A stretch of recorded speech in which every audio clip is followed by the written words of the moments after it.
ดูครับเขาเจอเพื่อนเขาแล้ววันนี้ได้ขี่ไก่อีกทีครับอยู่บ้านได้แต่ไล่ไก่วันนี้เขาดีใจมากเขาเจอไก่อ่ะมานั่งด้วยกันวันนี้เขาเจอวันนี้ได้ขี่ไก่สมใจแล้วเราดีใจล่าเริงพิเศษครับวันนี้เขามาขี่ไก่ไล่ไก่ที่บ้านทุกวันวันนี้ได้มาขี่ไก่แล้วนี่ฮะสวนสยามสวนสนุกหนองพันแลโอ้ขี่หมูปุ๊ดขึ้นไปสิ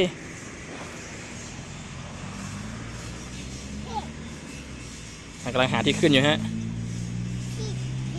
ขึ้นไม่ได้กลับมาขึ้นตัวเล็กแล้วกันยึกอ้าว